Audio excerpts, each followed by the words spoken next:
Hey everybody, Dr. Mike here, and making this little video. It's Thursday of week 3. There we go. And because of that delay we had with the website being down, your papers, week 2 papers, were extended to last night. They were due last night, and almost everybody turned theirs in. For those of you who did not turn them in, please take a look at my late paper policy. It's posted in the instructor policies. I think if you go to the main page, homepage for the course, you can see them on the right hand side there. I want to mention a couple of things. It's so important that you understand this, but for some of you do, and I think some of you might be missing the point. This course is based on replying to a proposal. The proposal, or a request for a proposal, the proposal that you're creating goes to Annetta Churn at Gilliland Moore Wines. If you have not figured it out already, the place to find all of what you need to write your weekly assignment papers, your proposals, is via the Iwamoto Cruise Co. virtual organizations, then to their intranet, then to the Gilliland Moore Wines file, which is a red file folder image. And then you scroll underneath that, and underneath that, you will see each project by week. So project 1 is week 1, project 2 is week 2, of what specifically is required in order to respond to the client. And then the syllabus instructions basically tell you respond to what the client asked for week 2 and so on. So week 2 requirements were to respond to Annetta Churn with at least two proposed instruments, one related to personality assessment and the other one related to intelligence assessment. In the sample of an excellent paper that I provided, that student chose the Wechsler intelligence test, which you could choose the Wechsler. When I say don't copy somebody, it doesn't mean that you can't use conceptually the same instruments. You can certainly recommend the same instruments. You just can't copy verbatim what that student had written. Either way, there's many intelligence instruments out there, and a few of you got it right. Said, well, here's the intelligence instrument I would recommend, and here's the personality instrument that I would recommend. Some of you missed the point with the language and the assignment. It's not a theoretical discussion of validity and reliability. It's not a discussion of the big 5 personality factors or something like that alone. No, what we're doing here is responding to a client. For 5 weeks, we're responding to a client by writing in sort of semi-business language. I mean, you have to include the academic citations to keep it APA. But what you're doing is each week you're responding to Annetta Churn and saying, here's what we at Iwamoto Cruise Co. are proposing.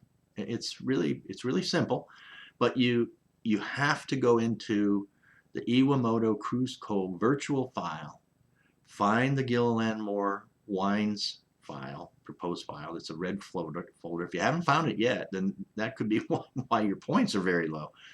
And then look at what exactly they are requiring.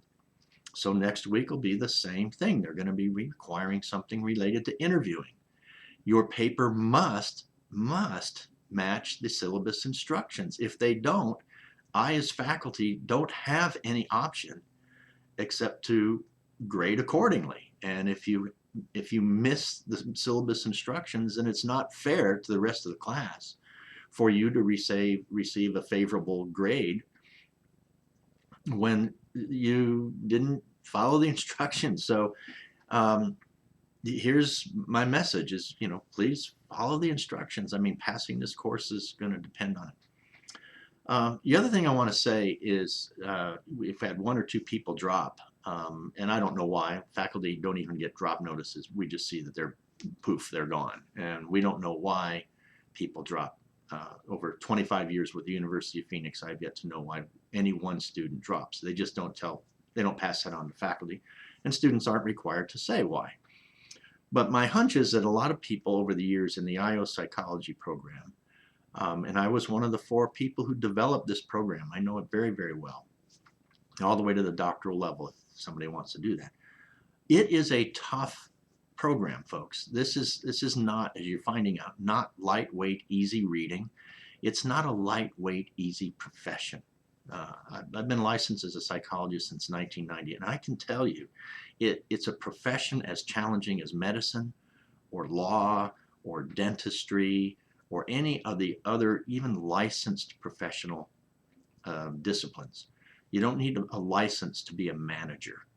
You don't even need a license to be a CEO. You don't have to be approved by some kind of state organization to be a team member. But you do have to be licensed at the high levels to practice industrial organizational psychology. You have to be licensed to use the word psychologist as a label for yourself.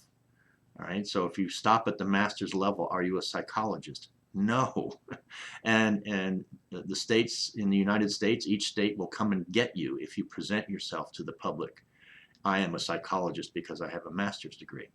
No, you're an industrial organizational psychology practitioner or consultant. That's fine. But the word psychologist is reserved for those who are licensed, just like a physician cannot present himself or herself to the public saying, I'm a physician, I'm a doctor, medical doctor, without a license to do so. Same thing in industrial organizational psychology. The reason I'm telling you this is to reiterate, you've chosen a remarkable, rewarding, I think, uplifting, and certainly satisfying discipline with IO psychology. But it is tough. It requires excellent writing skills, excellent critical thinking skills, lots of time devoted to the reading and writing. And many of you, I'm not saying you're not doing that. I'm just talking in general about the profession here.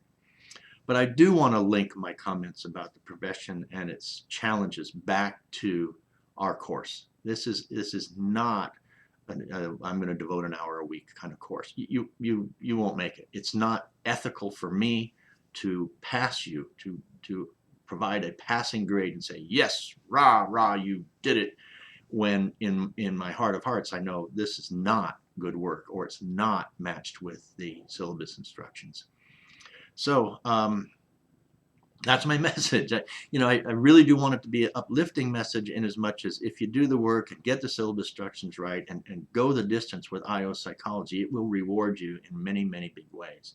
But it's just not a simple degree to make your way through. So as we continue, please be sure I think almost everybody is getting all of your substantive posts in. That's great. If you don't submit your work on time, you're kind of in big trouble. It's not an easy thing to make up. Matter of fact, the University of Phoenix doesn't allow for making it up. So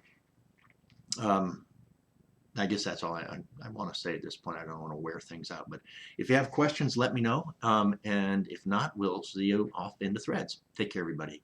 Keep trying. It's worth it. Bye-bye.